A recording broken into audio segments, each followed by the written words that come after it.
Into the wild I'll go, and into the wild I am. It's been a while, freedom child, since I left my roots back home. Into the wild I'll go, and into the wild I am. It's been a while, freedom child, since I left my roots back home. Welcome to the Free Birth Society podcast. This is a radical space for women who are ready to celebrate their autonomous choices in birth, motherhood, and beyond. Together, we'll learn about wild birth through personal narrative, we'll explore the politics of birth, and we'll analyze everything that relates to our lives as women from a feminist perspective.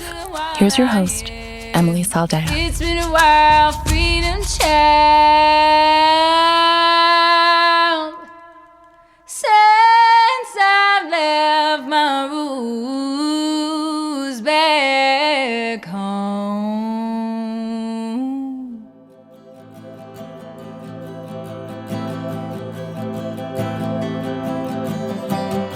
Today on the podcast, we have Jaime, who shares the heartbreaking story of her first two children born in the system, and then the insightful reflections of her experience. Jaime tells us the incredible story of her choice to leave the system and birth in sovereignty, while also navigating her 3-year-old daughter's brain tumor diagnosis and surgery. This is a beautiful tale of a woman finding her voice in her marriage and in her life.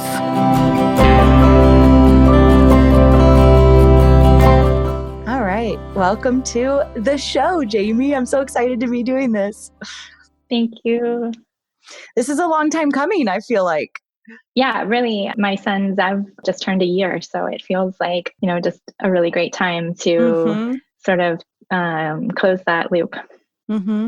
So take us to wherever you want to start. This was your third baby. You've had a pretty wild ride over the last couple of years. So take us to, the start of motherhood for you. Okay. So my oldest daughter is almost 7. And when I got pregnant, I was living in Washington, D.C., and I was working in a hospital as an inpatient physical therapist. And one of the incentives that the hospital had for employees was if you birth there, you would not see a bill. It would be free, essentially, anything that insurance didn't cover. And so that was a big incentive for most employees. But at the time, I was like kind of, dipping my toes in the water of being, interested in natural birth. And so we sought out some midwives that practiced in a different hospital. And that felt really edgy for us at the time. So we would pay the out-of-network cost, and that was fine. And we actually ended up moving. So we left DC when I was 36 weeks pregnant, and we moved to Cleveland, Ohio. And I quickly found a midwife there, and I'd had a couple visits with her. I'd planned to birth in the hospital there with midwives as well. And things were fine. My pregnancy was great. And at my maybe 39 and 4-day midwifery visit, she's like offered to sweep my membranes. And she's like, I can just tell, like, you're just ready. And I was really open to the suggestion because I was sitting in Cleveland, Ohio with no family and no friends. And, my husband was at work, and I was just, the days were long and I wanted to hold my baby. So I did the membrane sweep. And I think the next day I started having contractions. And when you're isolated, like most women are, this is like the one woman who's like air quotes caring for you. So to make what is actually a really manipulative suggestion, but to make it in this like, kind of feigned allyship, like you're just really ready, let me help you, is so, it's so gross. Yeah, I was thinking a little bit about that. And like, I think the first pregnancy a woman experiences, it's sort of like that fading out of herself as like an individual. And people stop really seeing you as a woman, and you just become like this vessel, and so like the women in the hospital I worked with would say things like, oh, I can tell you're having a girl because the baby's stealing your beauty. Or, oh my God. Or just things that were just like, people just commenting on your baby, or, even grandparents. Which is like your body. yeah, how's my grandbaby? Well, your grandbaby's in my body and we're both great today. So yeah, just you become this vessel, and you just sort of lose that part of your identity a little bit, or we're conditioned to lose that part of our identity. And so I guess when you have a midwife or an OB who's, their job is to see you every month and to be kind, that relationship becomes forged. And I can totally see how women like really feel, that sense of, connection, or, just desire to be in relationship with that person, because they're the only ones that are asking about the mother. Right, exactly. Yeah. Okay. So she sweeps her membranes, things get started. Sweep her membranes. Yeah, things get started. And early labor was, long and just sort of unfolded over the course of a day or two. And then the second day, that evening, it picked up, and we went into the hospital around 8 p.m. and I labored through the night. And I was, making very slow progress, and it was intense, but I was kind of expecting it to be. I wasn't like overly vocal, or not that would be a problem, but I wasn't really showing any signs of being in distress. And then at some point in the early morning, like maybe 3 or 4 a.m., the midwives came in and said, you're falling asleep between contractions. So we're going to give you a drug called Nubane to help you sleep. It's going to just help you. And, in that time, like I hadn't wanted to take any medicine or anything, but you just are open to suggestion, I guess, after that point. And so I took the Nubane, and it's basically the idea is that it gives you about an hour where your contractions continue, but you are basically like asleep, and then it wears off, apparently. Wow. So I did that. And the thing that's so confusing is like, I wasn't complaining about pain. I wasn't in distress. The baby wasn't in distress. I was falling asleep between contractions. So I was already like, I think that's your body coping well, and when I woke up, I was magically 10 centimeters dilated, and they told me I could push, which the suggestion to do that before you're actually doing that is, a big problem. But, once that process got started, I still felt really high. I felt really out of my body still. And when my daughter emerged, for like a split second, like I didn't even care. Like I just felt so high and out of my body, that I just like put my head back, and I was just like, somebody else can hold her, Yeah. And like very quickly, like cognitively, like brought myself back into it. But yeah, that was a bummer. And, the midwife had also asked if I wanted to see the placenta, and I just said, no, you can just like, I don't want to, I just was kind of out of it at that point. And yeah, just high not in a good way. Right. So that was my first daughter's birth. And aside from that, like I left the hospital feeling really victorious. Like I had this birth, I didn't have an epidural, I got through it, I felt pretty good about it. And then when I got pregnant with my second, we wanted a more, natural, less interventive experience. And so at that point, we were living in Cleveland. I was about 25 weeks pregnant, and then we moved again to Dallas, Fort Worth area. And we lived in a hotel for about a month. Yeah, it was wild. But we lived in that hotel for about a month. And so it was right around the start of my third trimester. And I started feeling really itchy. I had been seeing the midwives there. I'd planned to birth in a birth center. And I thought like I was allergic to the hotel linens or just like the climate change. And then right around 38 weeks, I finally got tested and did have intrahepatic cholestasis of pregnancy. So I had ICP, which made it so that I was risked out of birthing at the birth center. And, again, we're in a place where we just moved to Dallas. We didn't have any community. And so, at that point, the plan was, you've risked out of the birth center, so we will need to induce you. And it was right around the end of December 20th. So they were trying to figure out who would do this because, notoriously inductions can be long and Christmas was coming and they wanted to make sure that nobody's holidays were ruined. How inconvenient of you. Yeah. to And have to get induced. yeah. And, just like the staff was kind of at a bare bones point at that Mhm. point. And so we went to the hospital. We had never been. When we planned to birth at this one birth center, there was a really nice hospital right across the street. But when it came down to it, we found out that that was just the hospital that they used for emergencies, and their births were about an hour and a half away. And so we got to that hospital, the hospital we would birth at, and it didn't have like any of the, they didn't have telemetry monitoring. The birth center had only done one other birth there. They had just got privileges there. And so they were very new in the hospital. And the plan was to break my water, start Pitocin, and start some type of cervical ripening agent. And, I denied having my waters released and didn't want the cervical ripening agent. So I consented to having the cervical balloon placed.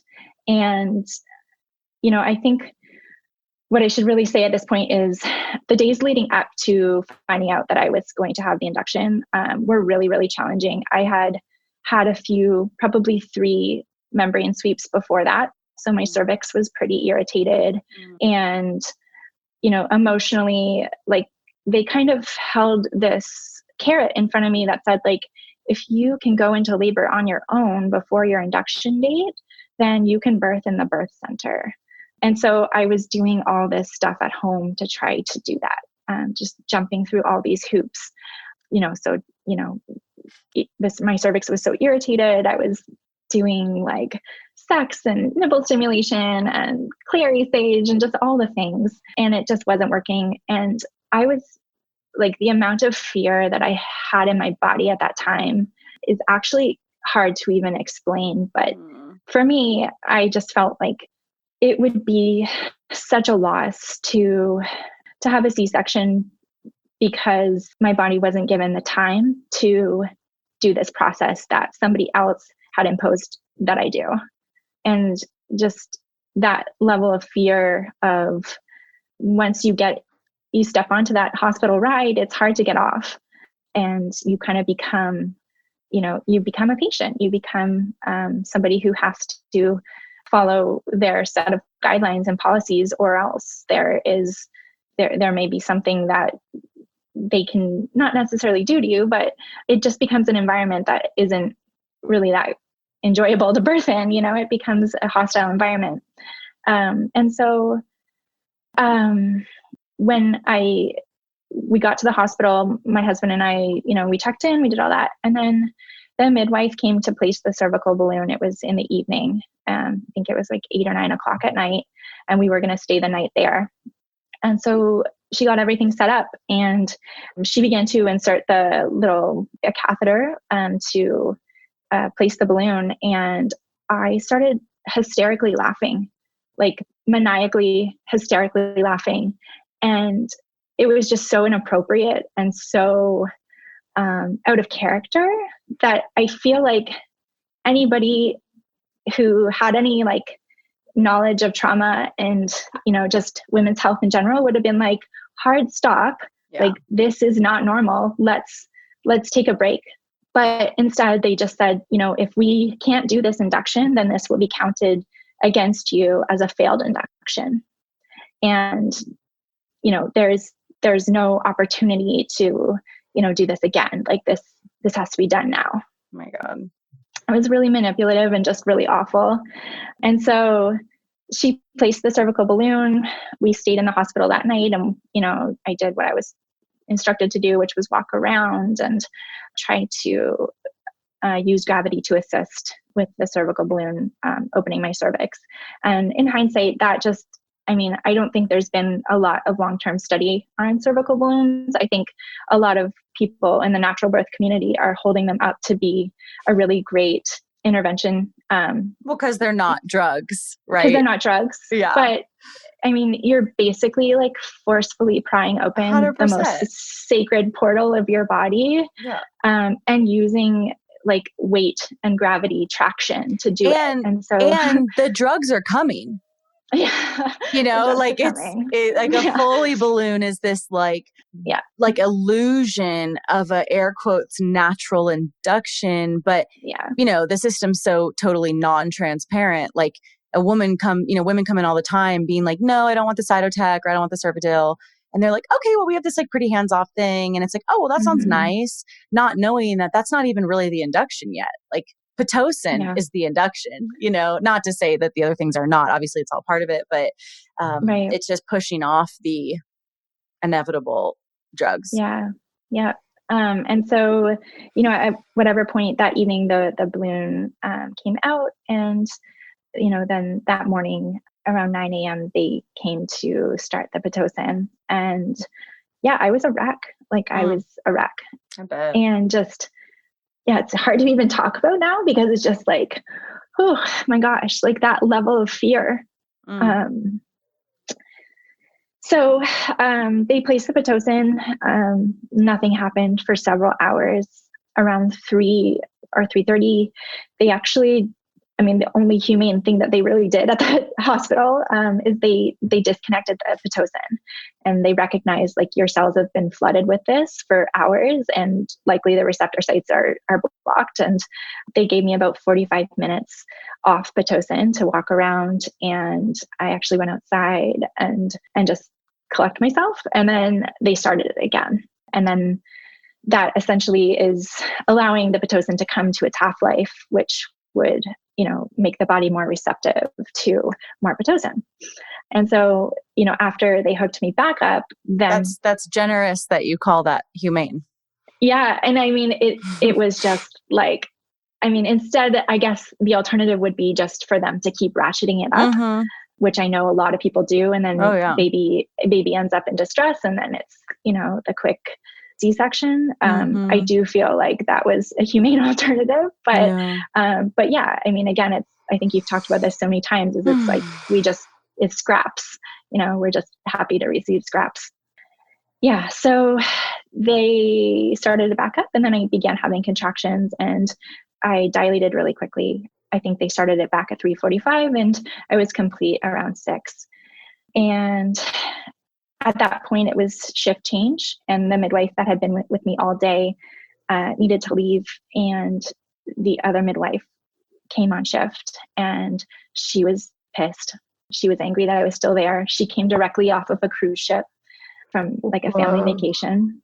She entered the room and didn't even say hi to me or ask me how I was doing.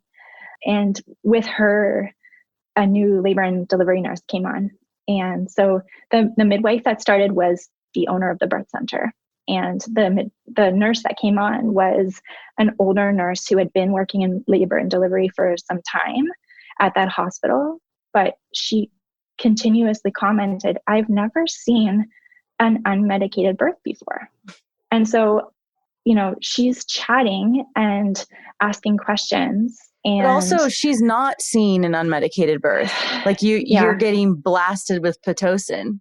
Right. I think in her mind, it was like, I know. But that's the cognitive dissonance. Yeah. It's like when people say they had a natural birth. Right. And then you find out they had an episiotomy and an epidural and Pitocin, and they just mean they didn't have surgery. It's just the distortion is mind-blowing. It's so true. And so the midwife was basically answering all her questions, and it was almost like she was doing a PR job for the birth center, because, you know, they just gotten privileges there, and I was just their second birth. And so, you know, I was 10 centimeters dilated at this point, and, you know, having to have the Pitocin and the continuous monitoring. And, you know, I think with that, it also kind of deserves to be expanded upon, is just when people hear that they'll have continuous monitoring, I think they think, well, I can walk around and I'll just wear those little belly band straps and that will hold it in place. But what really happens when the baby gets low enough and you're moving around is the monitor loses signal. And so somebody has to hold the little probe on your belly in order to get that signal. And you basically become restrained because they can't get the reading that they feel they need if you're moving around. And depending on everything, if you have an annoyed nurse who's busy, there is no one to hold the belt on. Yeah. And Yeah. so you then, air quotes, have to be in bed. Yeah. So that they can monitor you from the nurse's station. Yeah.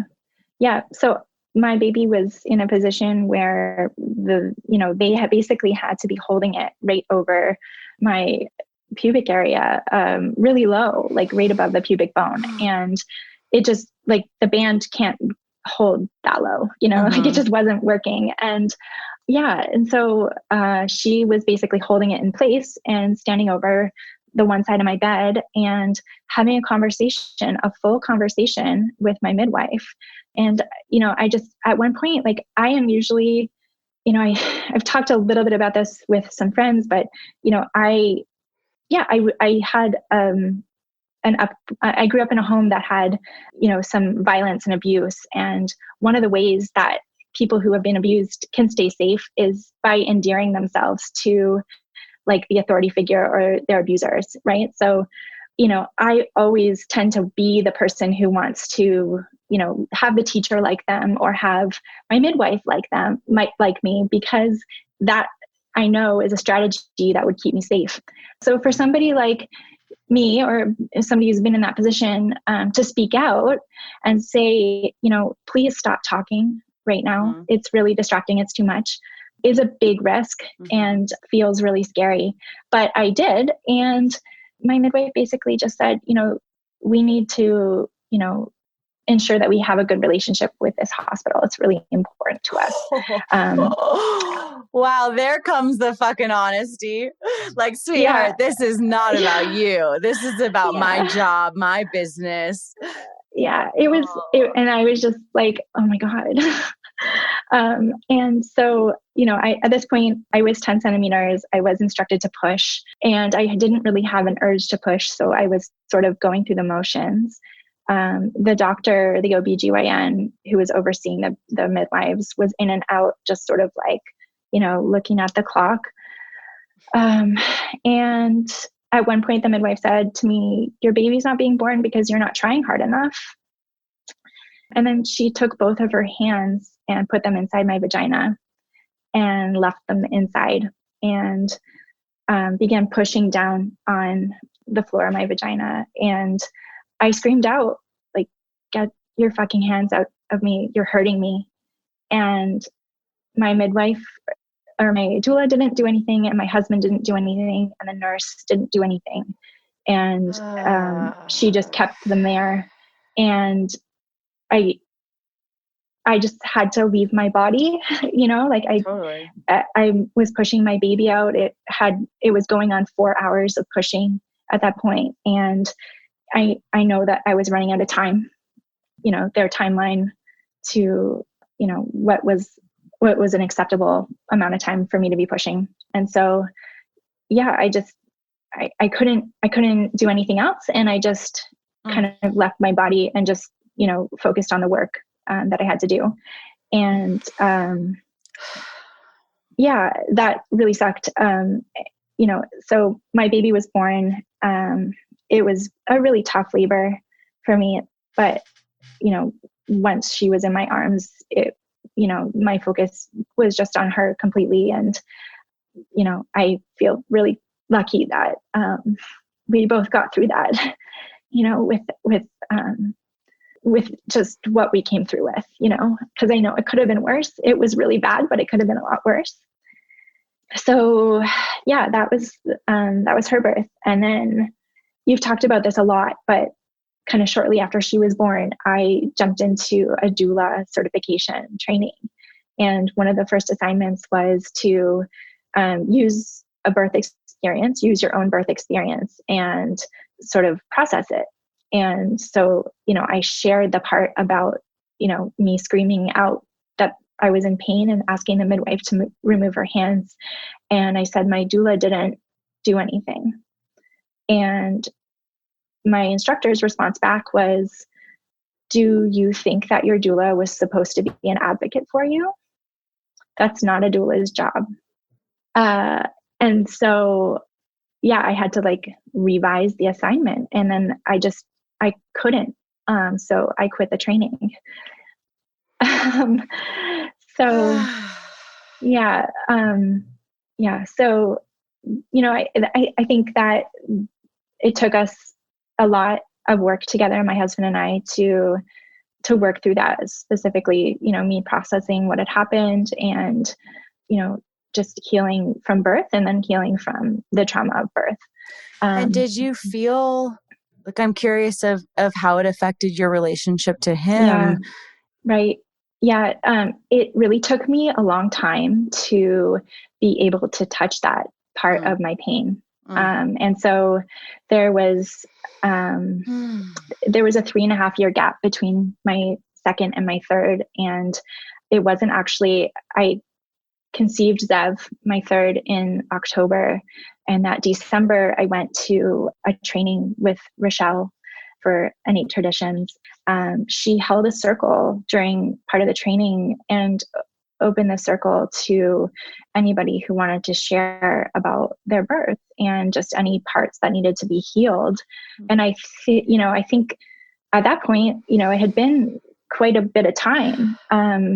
But just, the pain just came out in such a way, like I was shaking and crying. I was 10 weeks pregnant, and it was the first time I really spoke those words out loud and just said, I'm so hurt that my husband was in the room with me. And, his job was to, his job is to help keep me safe. Like that's, and so it was so painful to feel that. And when I came back from the training, we had to face that because it had been unearthed. And, I really had to push hard and just say, like, what happened? And he just said, I thought that it had to be done. I thought what she was doing had to be done. And I was really scared, and I didn't know any better. And I should have trusted your voice instead of somebody else. And I'm so sorry. And, it was so painful to heal that, so necessary, but so painful, and I think that part of reclaiming, like, I am the authority. Like, I said, no, I am the authority here. And really, really saying it in such a way that, like, we both knew it was true was really the springboard to being ready to consider free birth. Mm-hmm. And so, when I began my pregnancy with Zev, my third, I was working in a birth center. My physical therapy practice had changed from working in a hospital, and now I was working with pregnant and postpartum women doing pelvic care. In my office was in the birth center. And so I was attending births with those midwives as a doula. So to rewind, we moved. We left Dallas for Fort Worth when my daughter was about 6 months old, and we moved to California. Okay. And so in California, so you're just going to see how many kids you can have in how many states. How many states? Yeah. Yeah, exactly. Yeah. So we moved to California, and then, a couple of years later, I got pregnant with Zev. Okay. And then I was working in that birth center. I was renting office space there, and I'd attended a few births with the midwives there as a doula. And, they were really, from, my perspective, really respectful of the birthing process. A lot of times they just sat at the edge of the tub and just watched and didn't give any instructions. They didn't put their hands in the water. They just stayed quiet and just, let it unfold. And that was the type of birth that I felt like I wanted. And so when I got pregnant, my thought was, I will birth with these women because I know them and I trust them. Yeah, I guess at that point, I also started listening to the Free Birth Society podcast, and I just started to want an individualized experience. I wanted to go through pregnancy without, I guess, I started to see my body as really sacred, in a way that like, I didn't want people to be touching me in a way that to check on me. If I felt I was fine, I didn't want people to be putting their hands on me or trying to listen to the baby or just doing anything that I didn't want done. And Crazy so I notion, thought, huh? yeah, and just realizing that anytime somebody, came into my space, they were either giving or taking away energy and imprinting, in my energetic field. And it just made me really want to be selective about who I was allowing in my space. My hope was that I could work with these midwives, but skip all of the prenatal ritual of, what we now call prenatal care. I didn't want to do any of the weights. I didn't want to do any of the testing. I just wanted to meet with women once a month and have a conversation about how I was feeling emotionally and how I felt the pregnancy was going, and ask questions if I had any, and then leave. And then when it came time for, my birthing day, I just wanted to have a woman be present and just, be a witness, and then just use her if I needed her. And I think I thought I could have that individualized experience because I knew these women and they knew me. Yeah, that just isn't possible. The midwives are just so heavily regulated, and they've really just put so much of their, they've leveraged a lot to be able to be licensed, and to have that education that they've worked for, that, they're not really willing to risk, losing their license to allow for somebody to have an individualized experience. And so my thought was, it's not where their priority is, right? Yeah. There's a lot of fear, I think, but it's also just, I mean, I know that they have to make a living. They choose this. Yeah. And I think that's part of it too, is just that, they maybe thought that they were getting into something and that it might be different. And then when you kind of get deep enough in, you realize you're too far along to turn back. And it's a really different paradigm. I think that a lot of midwives are like, okay, it sucks, but I'm just going to serve who I can. And that's still better than not being an option. But it's a totally different perspective, because, okay, what about all the women you're leaving out and all the women you're pushing even deeper into the system that aren't actually based on individual, presentation or the mother? Like, it's such a lie. It's such a lie that this medical midwifery centers the mother. Like, if you had a birth where you felt like your licensed midwife centered you, you just got lucky. You just had a pretty straightforward birth, and you probably went along with all the industrial testing and screening, and this whole thing is so political, and it's so, it's so complex with the licensure. I mean, California is where I'm most familiar of, like, the pressure on a birth center midwife to navigate the relationship with the transfer hospital, with the OBGYNs that are overseeing the cases, and that you can't fuck up. And when I say fuck up, I mean, you can't do anything that the hospital's not like cool with, because you rely on them for your business to stay open. So it's such a lie. It's a wolf in sheep's clothing. Yeah, I feel like you really touched on it there, where it's just like they maintaining the relationship with the transfer hospital, and the the medical authority that oversees them is just it really most important. It's a lot. So I mean, your midwife literally said it to you. How crazy. I mean, I appreciate her transparency, but God. So I scheduled my first prenatal around 17 weeks, and my plan was just to go in and just, talk to them and be upfront and just say, I don't want to do any of this stuff. You know me. I'm ready to take responsibility here. And these are the things that, I will accept, and this is what I don't want. And, can we work together? And I got to the appointment and was given the intake form. And in the intake form was a form basically outlining that I would consent to any blood draws at any point, or else risk being dropped as a client. So basically they can do that test whenever they want. And if I didn't want them to, then they wouldn't have to offer me care anymore, which was just like, okay, and having to sign that. And when it was my turn to go back to the room, the medical assistant giving me the vaginal swab to swab my vagina for chlamydia and pee in a cup. And I'm just thinking, it's me. Like, I work with you guys. Like, you know me. Like, why do I have to do these things? Yeah. Before I could even talk to the midwife to tell her what I'm done with and what I'm willing to consent to.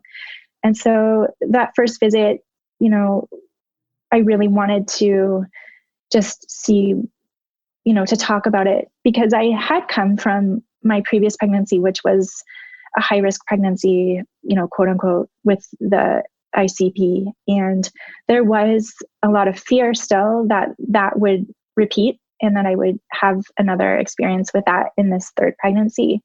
And so, having a relationship with midwives to have, testing or treatment if I needed it felt important.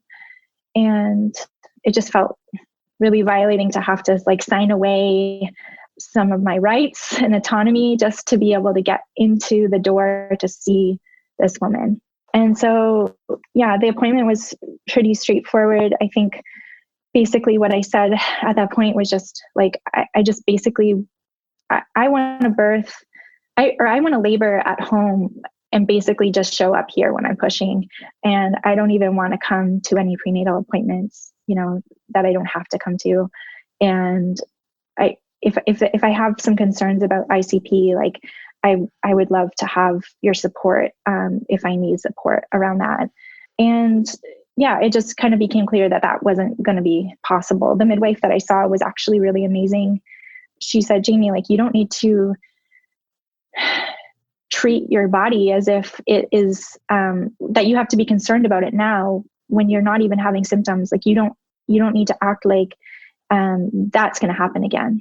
And so I don't know, that was just sort of something I needed to hear, I guess. I hadn't really ever considered that I could just carry on and make a choice to get treatment if I, started having symptoms again.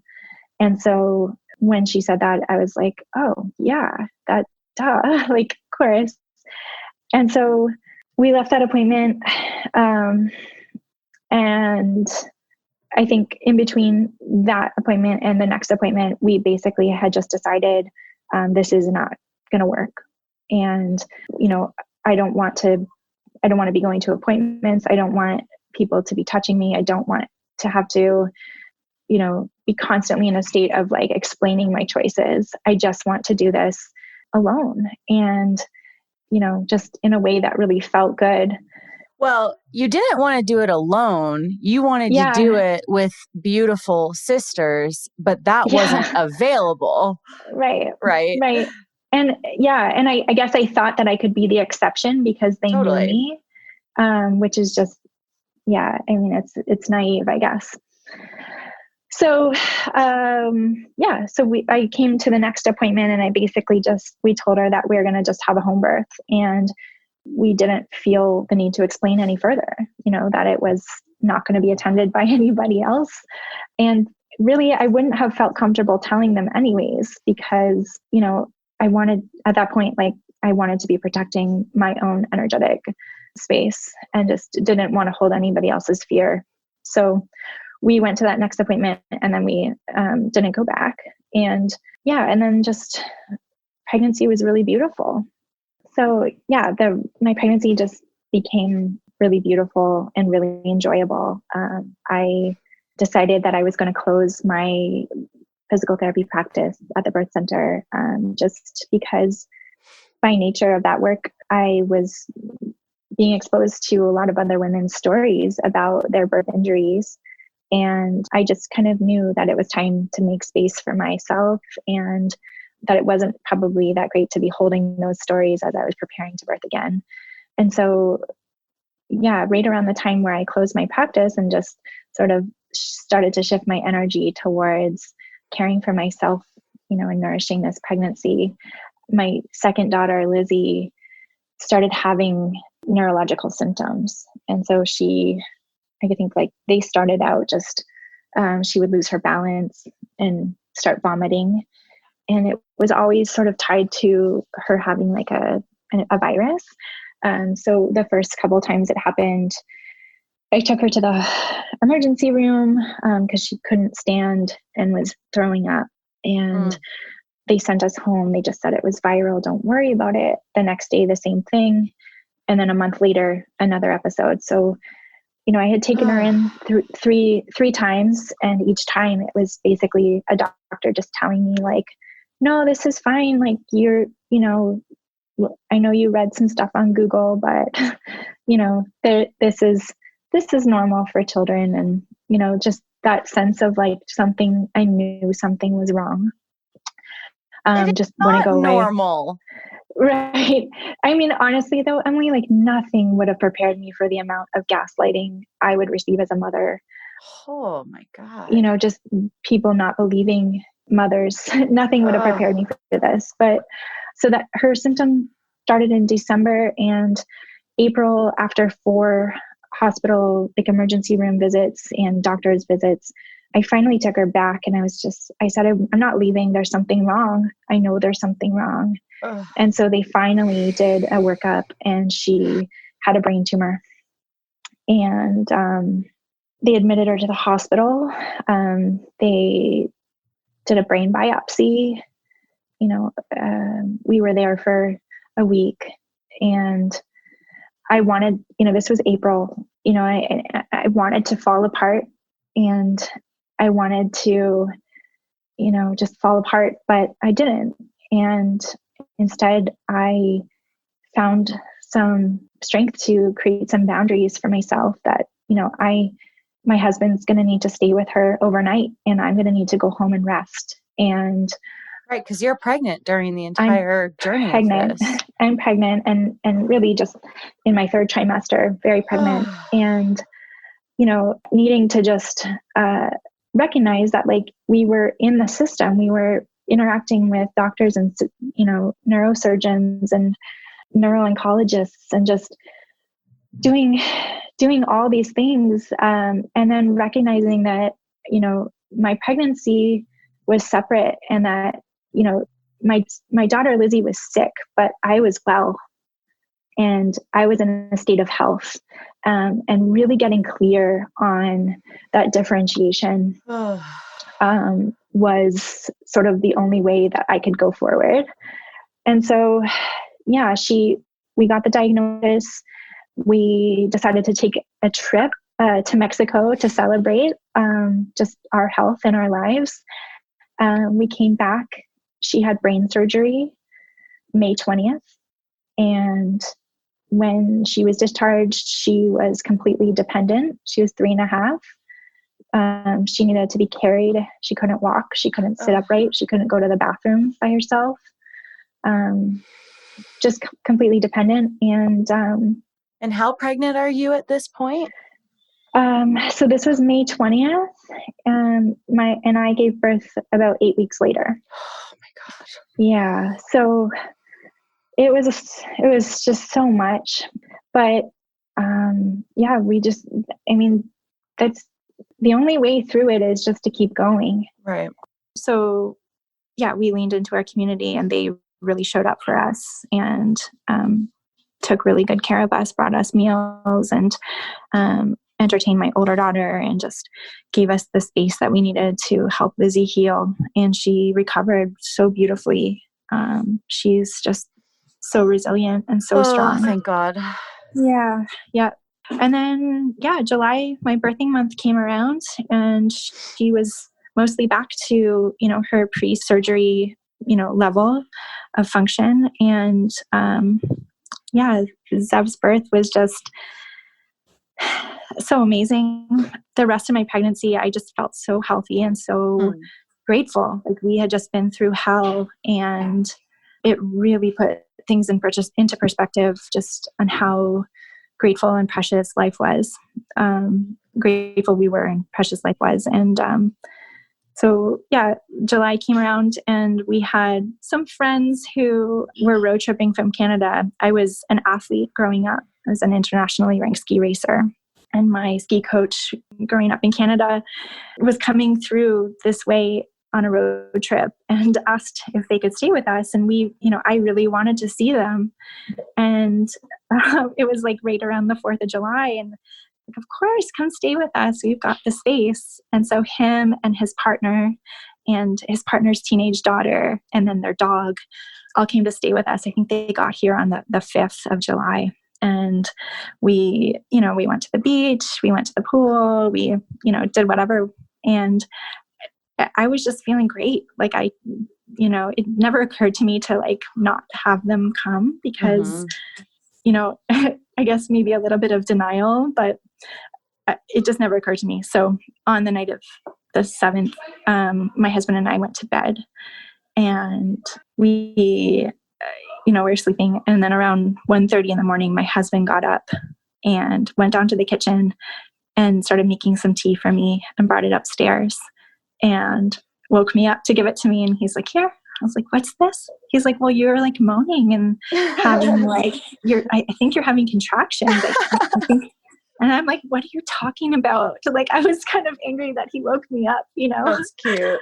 It was so sweet. And like, he was just kind of doing what we had planned to do, which was like in labor, he was going to, bring snacks and drinks. And he thought it was go time. And I hadn't really like, whatever. So yeah, it was really sweet. So I drank the tea and I was still just like, okay, I'll drink it.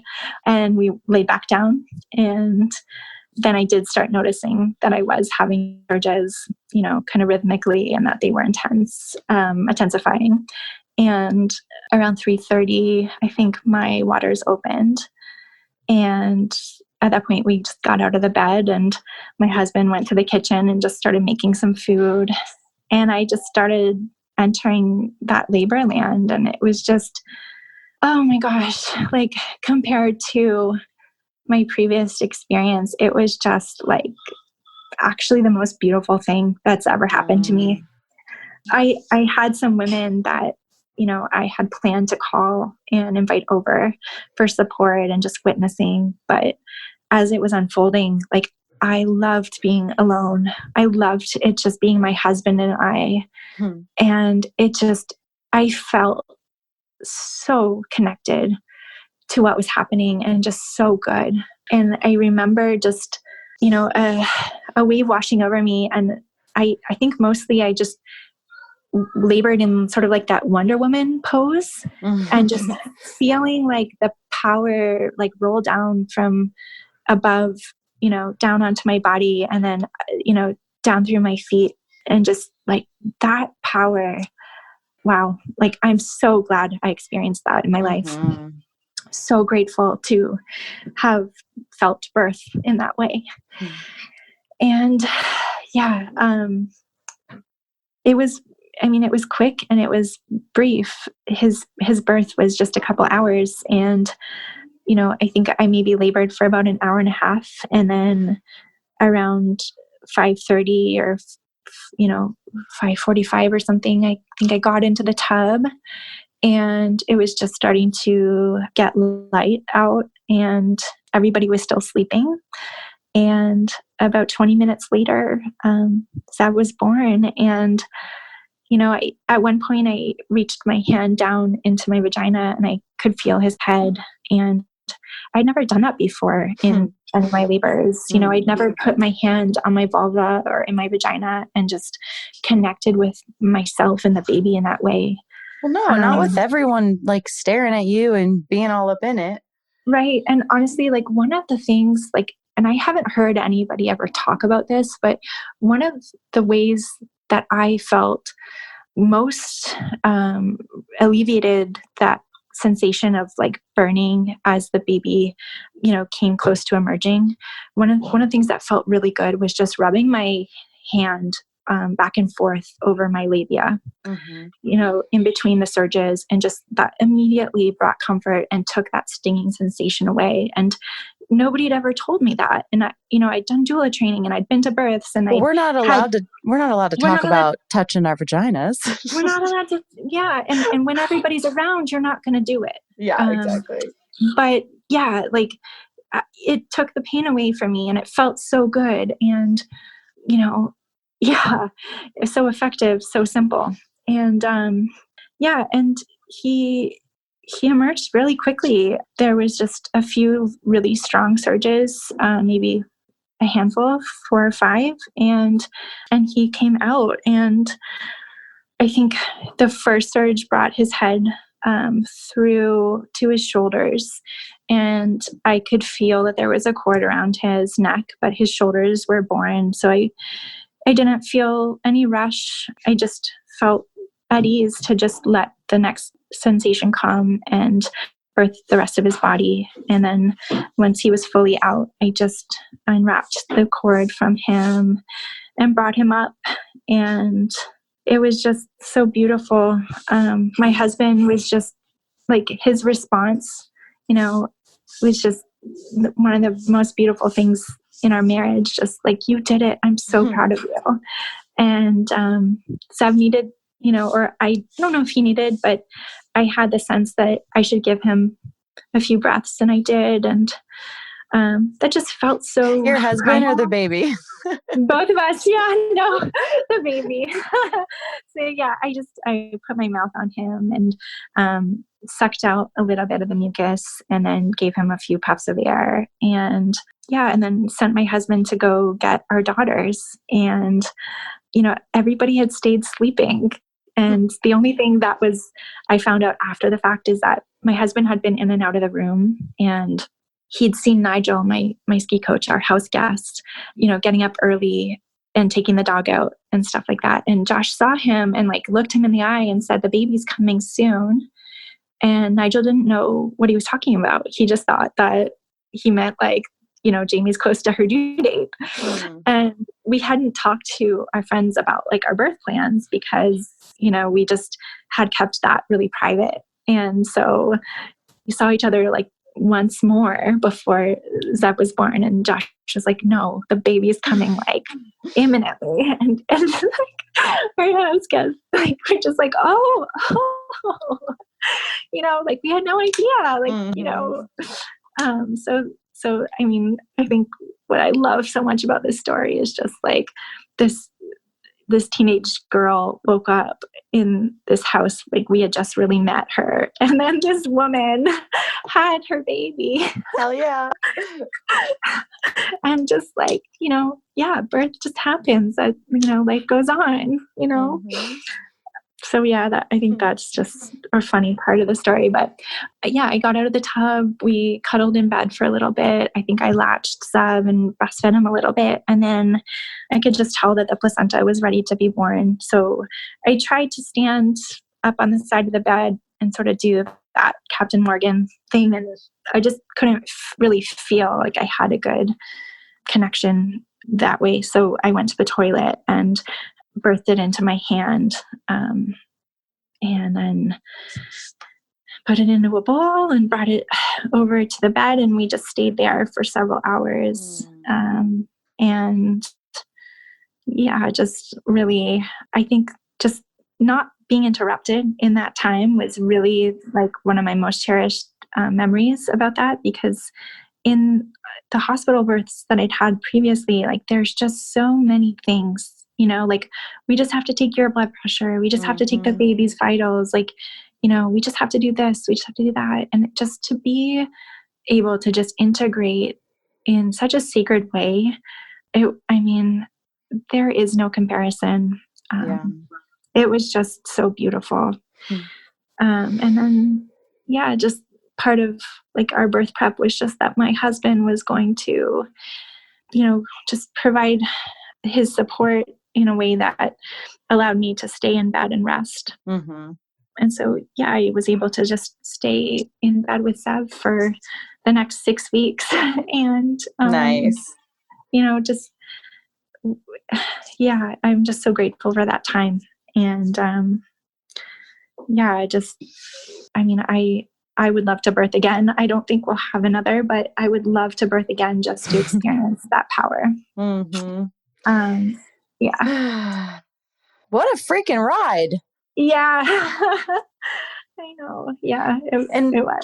Yeah. And just, I told you this prior to the recording, but I'm just so blown away by your clarity and, this situation with your daughter while you're pregnant. I think for a lot of women, they would lean even more into the system, and they would lean like the desire to be supported, even if it was manipulative and even if it wasn't like the cleanest support. I could really understand why, going through such a scary time, a woman would lean even more into her midwives, even if they're not really what she wants, blah, blah, blah. And yeah, it really stands out to me that, just that wasn't what you did, and that you were finding your clarity in the midst of probably the scariest time of your life. Yeah, I think, at one point I reached out to the community and in the free birth group, and I just said, I would really love to have a woman walk with me in this time. And, my friend Kristen, she's been on the podcast before, she said, I'm here, like, I'm here in any capacity you need. And, she had just given birth recently too. So, it was just really, it was nice to be surrounded by women, who, could just be in this with me rather than, any type of provider who was limited in how they could really care for me. So it was great. And I think what I loved is just the part where you take responsibility for yourself. And part of that for me was, being impeccable with how I was, managing like my energy. And so, I would walk as much as I could and listen to your podcast. And just, that was my prenatal care. That was being around that story medicine and being outside and breathing air, was one of the primary ways I took care of myself. And I loved that part. I cherished that part of my pregnancy so much. And just, it becomes so polarizing when you see the difference between what is at a hospital. Like, there are sick people at a hospital and people who need, medical care. And then you can look at yourself as a pregnant woman and just, you can see yourself in a state of vibrancy. Yeah. It's beautiful. Yeah. Well, I'm so glad that your daughter is doing so well, and I'm just so proud of you. It's such a beautiful story, and we'll have to reshare that video of you in the tub again. Oh. Yeah. All right. Thank you so much. Thanks, Emily. And that's it for today, my sisters. Check out everything we do, including one-on-one and group coaching, learn about our private membership, in-person retreats, and more on freebirthsociety.com. Our online courses are on freebirthsocietycourses.com, including our flagship course, The Complete Guide to Free Birth. Don't miss the Radical Birthkeeper School if you're ready to become the authentic midwife that women are searching for. Together we rise, and the revolution starts inside each of us. Our opening song is by Shyla Ray. And now I'll leave you with our Free Birth Society theme song, Wild Woman by Aruba Red. I honor you for the wisdom you held, the ancient traditions of plant medicine and womb magic. I feel the spirit of the ancestors as I place my hands upon my belly. This sacred portal will be honored. Eons upon light beams of survival, withstanding the eradication of our power by design. I will not allow the separation of our young to be forced upon me. My sisters will no longer birth in captivity. The picket line redefined from burning our wild women to paralyzing us and drugging our babes. Strapped down in a clinical white bed, drying up the milk from our breasts. Keep your needles. My family will never again be doomed to chase those dragons or your poison. We reject your fear. We choose love. Everything with intention. Death, ascension. I will fly and bring her back